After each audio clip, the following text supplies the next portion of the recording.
Mon Dieu, je ne peux pas ne pas répondre à Eric qui a marqué sur la vidéo où je parle de ma grand-mère que je vais l'accueillir, que je suis en train de lui faire un studio chez moi pour pouvoir l'accueillir et m'en occuper pour qu'elle soit au mieux, pour pas pouvoir la mettre en EHPAD ou qu'elle soit en train de mourir chez elle toute seule, parce qu'elle me l'a demandé tout simplement. Et il me dit prêt à sacrifier un gros bébé adulte pendant 25 ans, en plus toute seule. Alors clairement, c'est pas sacrifier, c'est m'en occuper. Gros bébé oui, mais elle m'a élevée.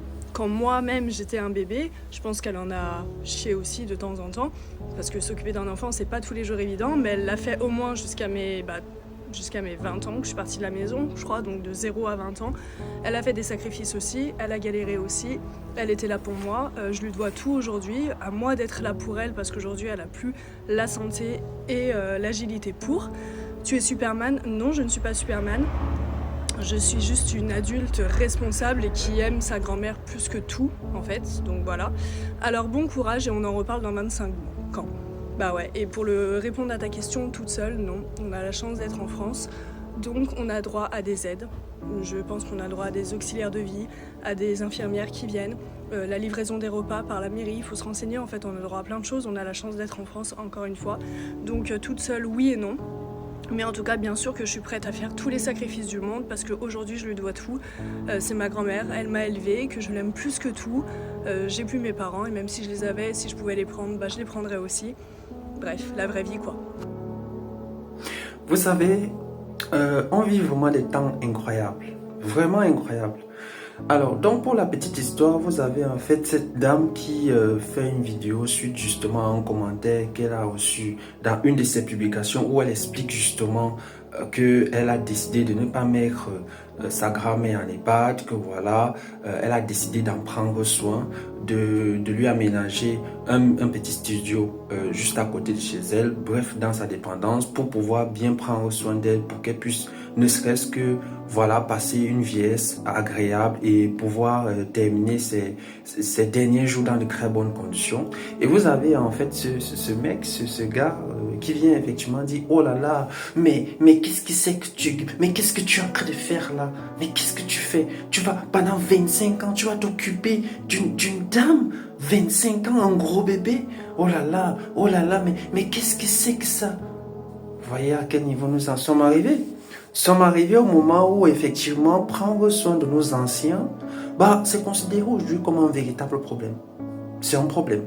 Je ne sais pas pour vous, cet homme considère que le fait de s'occuper de celle qui a veillé à son éducation, qui l'a encadré durant tout au long de sa vie, qui lui a donné de très bons conseils, qui a sacrifié son sommeil, qui a sacrifié toute sa force, son énergie pour lui prodiguer à la fois des soins, des conseils, pour l'aider dans la vie et tout, aujourd'hui s'occuper d'elle, étant que vu qu'elle actuellement elle est devenue une femme âgée, elle n'a plus la force, elle n'a plus tout ce qui lui donnait tout ce qui faisait d'elle une femme forte, voilà, elle n'est plus, elle est assez diminuée. S'occuper d'elle c'est un problème. Voilà. Vous voyez lorsque je vous dis effectivement que nous avons atteint un niveau de dégénérescence qui ne dit pas son nom. D'où vient que tu critiques une dame qui veut s'occuper de sa grand-mère? Ne sais-tu pas que les grands-parents, les parents, ce sont en fait comme on disait tantôt, ce sont en fait des arbres et des bibliothèques vivantes. Il faut s'en occuper. Il faut s'en occuper. Je ne sais pas pour vous, mais pour ceux qui vivent en France, vous pouvez remarquer qu'effectivement, lorsque vous mettez vos parents en EHPAD, il y a un certain nombre de problèmes qui sont décrits. Parfois, en fait, il y a une véritable souffrance. Mettre vos parents en EHPAD, c'est une véritable souffrance. Elle a décidé de s'occuper de sa grand-mère. D'où est ton problème? En quoi ça te regarde du fait qu'elle décide de s'occuper de sa grand-mère? Si toi, tu ne t'occupes pas de tes parents, de tes grands-parents, laisse le choix à ceux qui ont décidé de le faire convenablement. Je vous assure, j'ai été particulièrement choqué. Mais bon, comme on dit toujours, je crois que dans ce monde, rien ne doit plus nous surprendre. On a tellement atteint un niveau de dégénérescence qu'à un moment donné, il faut simplement voir les choses et s'en acquitter. Mais c'est incroyable ça. Parce que je m'occupe de ma grand-mère, parce que je m'occupe de mes grands-parents, je suis déjà qualifié au regard de la société comme quelqu'un qui perd son temps. Vous voyez à quel niveau?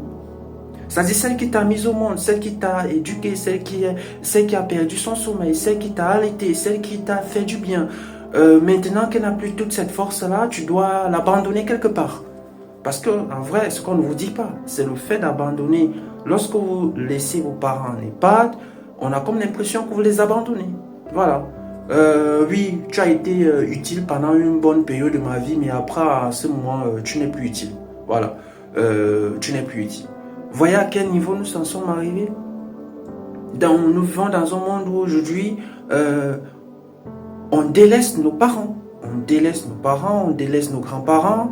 Tout ça pourquoi? Pour un confort éphémère. Ne sais-tu pas qu'un dernier petit conseil qu'elle peut te donner, ne serait-ce que, voilà, ce sont ces derniers jours, ça peut t'éviter un certain nombre de problèmes.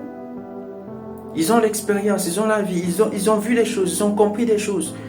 Et le fait d'être avec eux, en même temps, ça renforce davantage cette force familiale. Ne peux-tu pas voir ça? Voilà, comme tu le sais, tu sais, ici, on va essayer davantage de les rééduquer parce qu'on a besoin d'éducation, on a besoin davantage de sensibilisation, on a besoin d'alerte.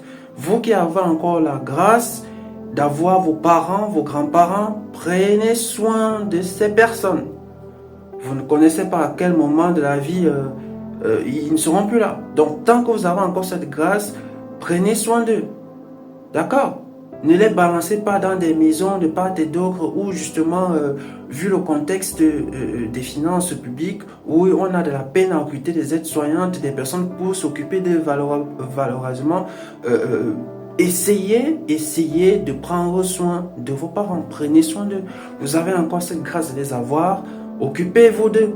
Occupez-vous d'eux. Voilà. C'est juste un retour d'ascenseur, c'est ce qu'on appelle la solidarité entre les générations. Et on a besoin de ça dans ce monde tellement fou que, voilà, aujourd'hui, ce qui est normal, ce qui est important, ce n'est plus important en fait. Et on arrive à voir des personnes qui pensent comme ça.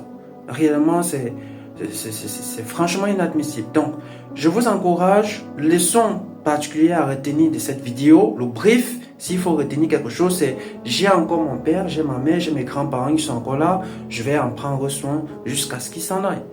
C'est la moindre des choses. C'est la moindre des choses. Ils se sont sacrifiés, à moi aussi, à mon tour, de faire ce que je vais appeler une solidarité générationnelle.